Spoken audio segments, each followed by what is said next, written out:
Hello दोस्तों, स्वागत है आपका मेरे YouTube चैनल में।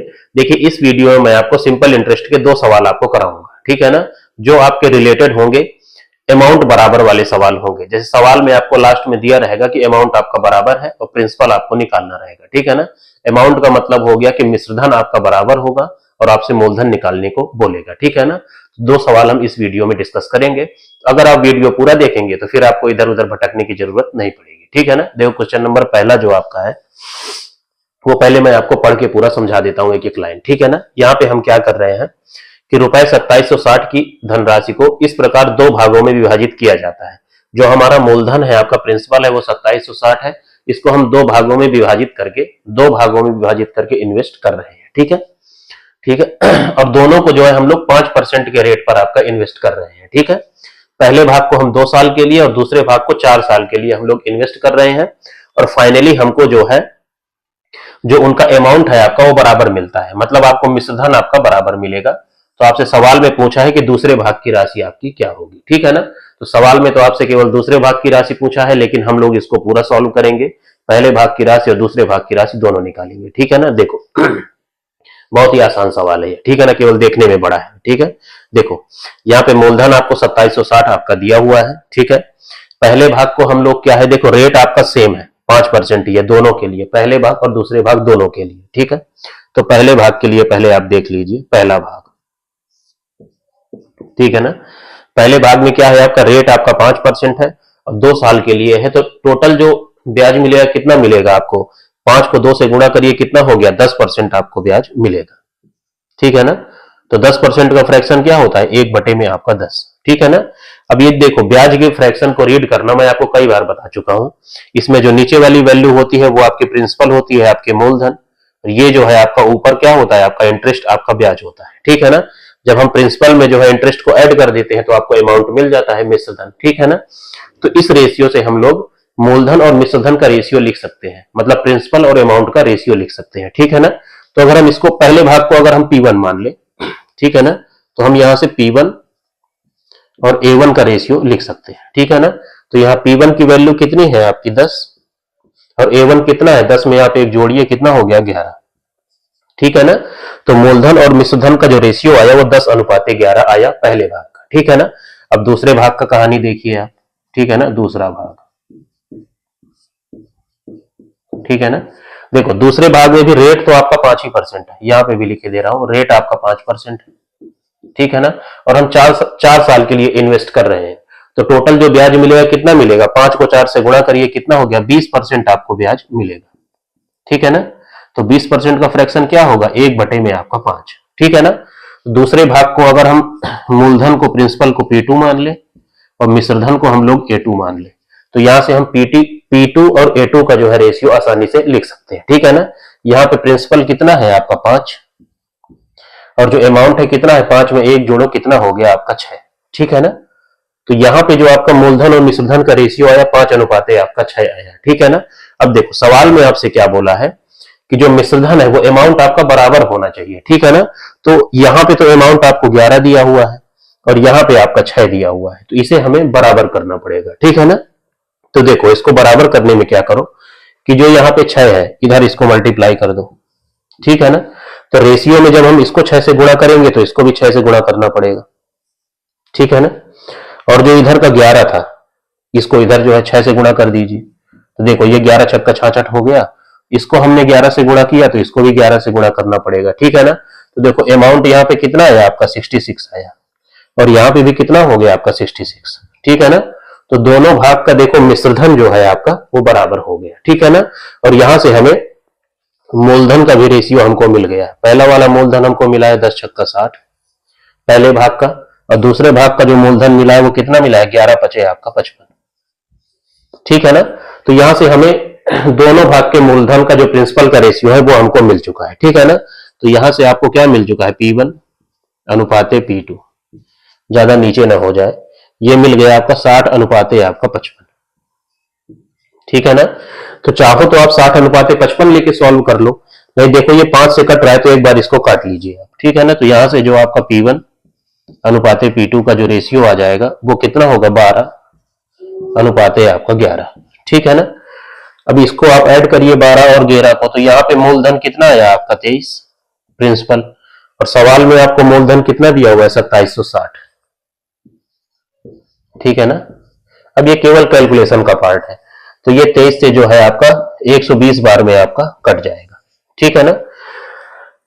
तो देखिए अब आपको क्या है कि 12:11 आपका जो मूलधन का रेशियो है, इनको आप 120 गुना कर दीजिए, आपका आंसर आ जाएगा। ठीक है ना। 12 को 120 गुना करेंगे तो कितना हो गया, 12 12 यहां में 144, 1440 होगा। P1 की वैल्यू 1440, और P2 जब 120 को आप 11 से गुणा करोगे तो ये आएगा 1320। ठीक है ना। तो दूसरे वाला भाग जो धनराशि है आपकी वो 1320 आएगी। ठीक है ना। तो देखो सवाल में आपसे क्या पूछा है, दूसरे भाग की राशि आपसे पूछा है, तो वो कितनी आई है आपकी 1320। ठीक है ना। तो 1320 आपका आंसर हो जाएगा। ठीक है ना। देखो सवाल को समझाना मेरा काम है, अब इसको जल्दी जल्दी करना आपका काम है। ठीक है ना। मैं धीरे धीरे एक एक चीज लिख के इसलिए आपको समझाया कि अगर आप इसके एक दो सवाल भी देख लेंगे, भाई ऐसे 10 सवाल तो आपके पेपर में आने नहीं है, एक ही सवाल आना है। ठीक है ना। तो अगर आप एक दो सवाल भी अच्छे से देख लेंगे, अच्छे से समझ लेंगे, तो आसानी से बन जाएगा, कोई बड़ी चीज नहीं है। ठीक है। इस तरह का एक सवाल मैं आपको और करा देता हूं। ठीक है।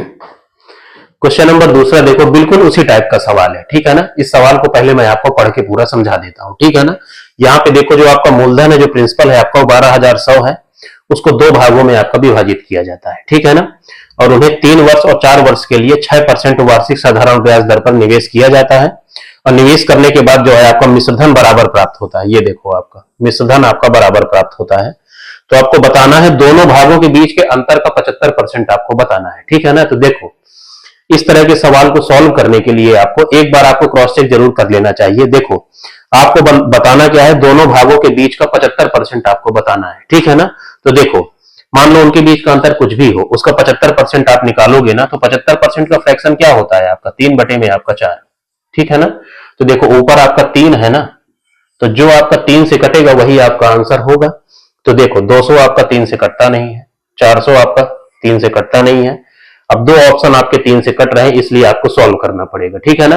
लेकिन एग्जाम में आपको क्रॉस चेक कर लेना चाहिए, कभी कभार ऐसा होगा कि यहीं से आपका सवाल निकल जाएगा। ठीक है ना। अब यहाँ पे दो ऑप्शन मैच कर गए तो हम सवाल को पूरा सॉल्व करेंगे। ठीक है। देखो जो आपका मूलधन दिया हुआ है प्रिंसिपल वो 12,100 है। ठीक है ना। और पहले भाग को हम लोग 3 साल के लिए इन्वेस्ट कर रहे हैं, और रेट आपका 6% है, तो टोटल ब्याज कितना मिलेगा, 36 कितना हो गया 18% आपको टोटल ब्याज आपका मिलेगा। ठीक है ना। तो ये कितना होगा 18% को आप 18/100 लिख सकते हो। देखो 2 से कट रहा है, काट लीजिए, 2 नहीं 18 और 2 पंचे आपका 10, 9 बटे में आपका 50। ठीक है ना। तो यहां से अगर हम पहले भाग का रेशियो लिखना चाहें तो हम पहले भाग को प्रिंसिपल P1 और अमाउंट को A1। ठीक है ना। तो कितना है, प्रिंसिपल आपका 50 है और अमाउंट कितना है, 50 में 9 जोड़ोगे कितना हो गया आपका 59। ठीक है ना। तो ये पहले भाग की कहानी हो गई। ठीक है। दूसरे भाग में देखो रेट आपका 6% है और 4 साल के लिए आप इन्वेस्ट कर रहे हैं, तो टोटल ब्याज कितना मिलेगा 24%, 6 को 24, ये कितना होगा आपका 24 बटे में आपका 100। ठीक है ना। इसको आप काटिए, 4 छंग 24 और बटे में आपका 25। ठीक है ना। तो यहां से आप दूसरे भाग का रेशियो लिख सकते हैं, P2 और A2 का रेशियो। ठीक है ना। तो ये कितना होगा आपका, ये प्रिंसिपल आपका 25 है और अमाउंट कितना हुआ, 25 में 6 जोड़ो कितना हो गया आपका 31। ठीक है ना। अब सवाल में आपसे बोला है कि मिश्रधन आपका बराबर होना चाहिए, यहाँ पे मिश्रधन आपका पहला 59 है और दूसरा यहाँ पे आपका 31 है। ठीक है ना। तो इनको हमें बराबर करना पड़ेगा। ठीक है। तो आपको क्या करना है, इस 59 को आप इधर गुणा कर दीजिए। ठीक है ना। और इस 31 को आप यहां गुणा कर दीजिए, केवल इंटरचेंज कर दीजिए। ठीक है ना। देखो अब आपका अमाउंट आपका बराबर हो चुका है। ठीक है ना। लेकिन रेशियो में क्या होता है, जैसे हमने यहाँ पे 31 से मल्टीप्लाई किया है, तो इसको भी हमें 31 से मल्टीप्लाई करना पड़ेगा। ठीक है ना। जिससे हमारा रेशियो आपका बदलेना। ठीक है। यहाँ पे हमने 59 से गुणा किया है, तो यहाँ पे हमको 59 से गुणा करना पड़ेगा। ठीक है ना। तो ये आपका प्रिंसिपल होगा आपका P2 होगा, और ये P1 की वैल्यू आपकी 31 गुणे में आपका 50 होगी। ठीक है ना। अमाउंट देखो हमने आपका बराबर कर दिया है। ठीक है। अब यहां से आपको P1 और P2 का रेशियो आप निकाल सकते हैं। ठीक है ना। तो देखो आप लिखिए P1 और P2 का रेशियो, P1 और P2 का रेशियो, ये कितना होगा 31 गुणे में आपका 50, और इसका आप रेशियो लोगे तो ये कितना हो जाएगा 25 गुणे में आपका 59। ठीक है ना। तो जो कट रहा है वो काट लीजिए आप। देखो 25 से आपका ये 2 बार में कट रहा है, 25 दूनी 50, ठीक है ना। तो ये कितना होगा, 31 गुणे 2 कितना होगा आपका 62। मैं आगे लिख दे रहा हूं 62, रेशियो में आपका 59, ठीक है ना, ज्यादा नीचे ना हुआ जा रहा हो। तो ये P1 और P2 का जो है आपका रेशियो आया है, ठीक है ना। अब देखो सवाल अगर निकालने की बात है तो अब यहां से हम लोग बिना सॉल्व किए इसको निकाल सकते हैं, ठीक है ना। आपको निकालना है दोनों भागों के बीच के अंतर का 75%। तो देखो इनके बीच में अंतर कितना है आपका, 3 का अंतर है, ठीक है ना, 3 का अंतर है, ठीक है। और 75% क्या होता है, 3/4, ठीक है ना। तो मतलब आपको कितना 9/4 की वैल्यू आपकी चाहिए, ठीक है ना। तो देखो ऊपर आपका 9 है ना, तो जो 9 से कटेगा वही आपका आंसर होगा। तो 300 आपका 9 से कटता नहीं है, तो डी पार्ट आपका आंसर हो जाएगा, ठीक है ना। तो आप इसको ऐसे भी सॉल्व कर सकते हैं, ठीक है। मैं तो इसको आपको पूरा सॉल्व करके दे रहा हूं, अभी रुकिए थोड़ी देर, ठीक है ना। देखो प्रिंसिपल का आपका रेशियो आ ही चुका है, ठीक है ना। तो यहां पे देखिए इनका एडिशन कितना आ रहा है, दोनों को ऐड करिए तो ये कितना है आपका 9, 62 में 59 ऐड करोगे तो यहाँ पे मैं ऐड किए दे रहा हूँ, 62 में आप 59 ऐड करिए तो कितना हो गया 9 2 11 और 6 5 11 1 12, 121 आया, ठीक है ना। सवाल में आपको जो मूलधन दिया हुआ है वो 121 के आगे 2 जीरो दिया हुआ है, ठीक है ना। तो यहाँ पे क्या है आपको 2 जीरो ही लगाना है, तो इनके आगे 2 जीरो लगा दीजिए तो वही आपके प्रिंसिपल की वैल्यू हो जाएगी। ये पहले भाग की वैल्यू हो गई, ये दूसरे भाग की वैल्यू हो गई, 6200 और 5900 हुआ, ठीक है ना। इनके बीच का अंतर कितना है आपका 300, ठीक है ना। 300 का 75% आपको निकालना है, 3/4 आप निकाल लीजिए, ठीक है ना। तो ये कितना हो गया 3 त्रिका 900 बटे में आपका 4, ठीक है ना, बहुत नीचे हुआ जा रहा है यार।